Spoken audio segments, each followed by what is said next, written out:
1800 hours local time, March 15th, 2024, the Red Sea, 50 miles off the coast of Yemen. Fire! A wall of lead rips through the air at 4,500 rounds per minute. At a distance of just 1,500 meters, the phalanx defense system aboard the destroyer USS Stout is frantically spitting hot lead at the final missiles screaming in at Mach 2. One by one, they are shredded in a shower of metal. But the victory lasts exactly 4.5 seconds. That's the entire firing window the 300-round magazine allows. And now, it's empty. The general quarters alarm shrieks. The ship's last line of defense had just vanished. How could one of the world's most powerful carrier strike groups be pushed to such a razor's edge? To understand that, we have to go back just a few hours to when dusk was just settling and the first threat appeared on the radar.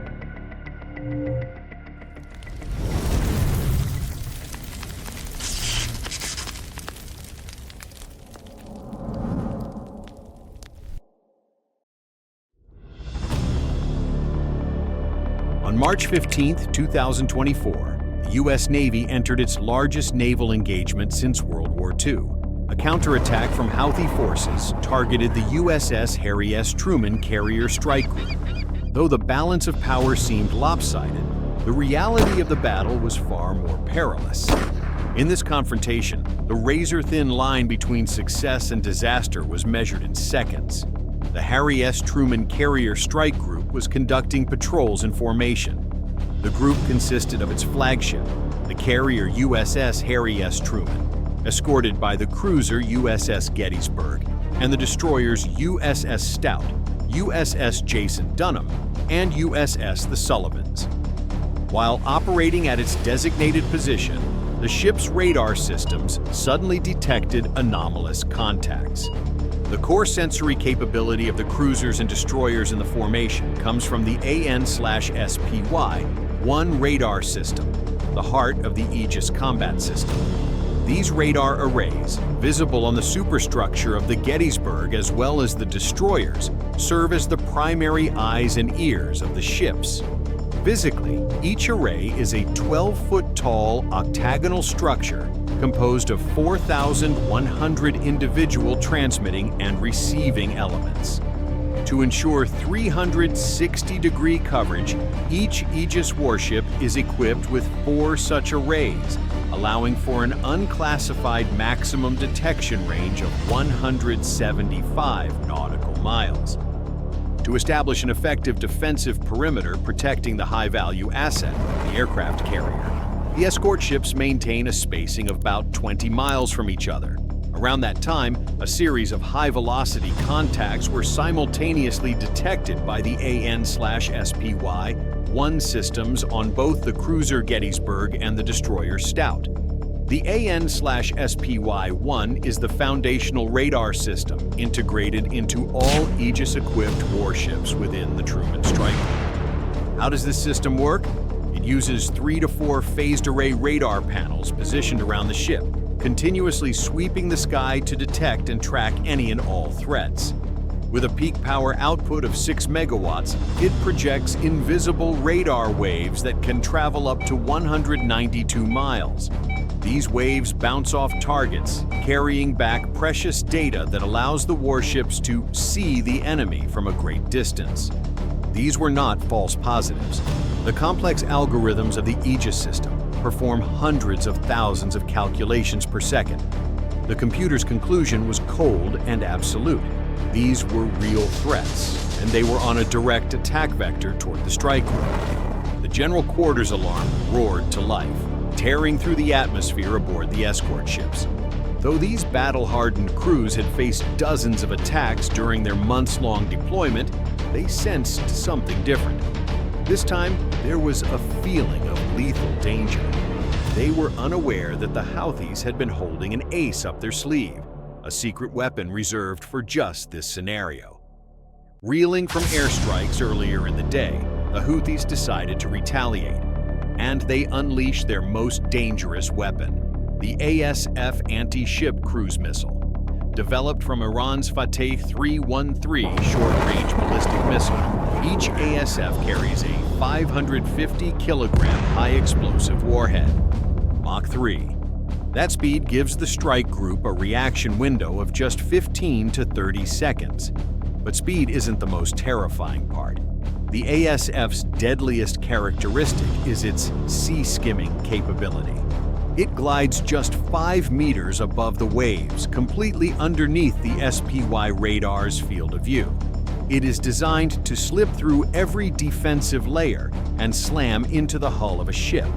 The cruiser USS Gettysburg, serving as the picket ship, was the first to detect the pair of incoming killers. The Aegis system flashed a solution, SM-6. The tactical action officer immediately approved. Almost instantly, 3 SM-6 missiles roared to life, tearing out of their vertical launch cells and rocketing toward the targets. With a velocity of 1.03 kilometers per second, the SM-6 had the speed advantage needed to intercept the ASF. While its official range is listed at around 240 kilometers, many analysts believe its actual operational range is much closer to 500 kilometers. Its ability to engage targets at altitudes up to 70,000 feet gives the SM-6 the reach to neutralize the ASF missiles long before they could become a direct threat to the strike group. Immediately after launch, the SM-6's internal active radar seeker powers on. As it flies toward the projected intercept point, it begins actively scanning the area where the SPY system last reported the enemy's position. It's this active seeker in its nose that makes the SM-6 significantly more accurate than its SM-2 cousins. This core difference in guidance principles creates its advantage. The SM-2 requires continuous illumination from the ship's Mk-99 fire control radars all the way to the terminal phase. The SM-6, in contrast, is autonomous from the moment it leaves the ship. Its active seeker constantly pings for the target without any support from the mothership. No delay, no room for error. Those few milliseconds are the boundary between life and death. With their superior tracking capabilities, the SM-6 missiles acquired their targets. 2 ASF missiles were blown out of the sky. But the victory celebration lasted only seconds, because this was just the opening act. While the strike group's attention was fixed on the first 2 targets, the Houthis launched their main assault, a massive barrage of 4 to 16 additional missiles fired simultaneously. This new wave of missiles was identified as the Al-Mandab II. While not as dangerous as the ASF missiles the Gettysburg had just destroyed, they still packed enough punch to cause catastrophic damage to any warship. The Al-Mandab II is an upgraded variant of the C-802, the most common anti-ship cruise missile in the Houthi arsenal, but with several key improvements. The first improvement is an extended effective range of about 300 kilometers. The second, implemented with Iranian technical assistance, is an enhanced semi-active radar seeker. This means the missile receives continuous targeting updates from a shore-based radar station during its cruise phase. Only in the final few seconds of its attack run does its internal seeker activate to lock onto the target. The sheer number of inbound missiles forced the warships to adopt a highly strategic response. So, just as one threat is neutralized, a much larger one appears. How does a strike group defend against a saturation attack with limited resources? This is the kind of in-depth analysis we bring you in every video. If you want to better understand the tactics and technology that shape modern warfare, take a second to hit that subscribe button. It really helps the channel grow. And now, let's get back to the US Navy's solution to this daunting puzzle. The instinct is to fire back with everything you have.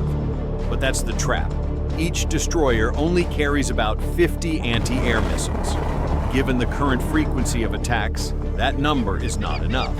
And once fired, the VLS cannot be reloaded at sea. This limitation on munitions forced the captains to employ a smarter tactic. This is where the Cooperative Engagement Capability, or CEC, comes into play. CEC allows the warships in the formation to link their radars together, creating a single unified sensor network. It was a breakthrough in naval air defense. To illustrate the importance of CEC, Consider a simplified scenario.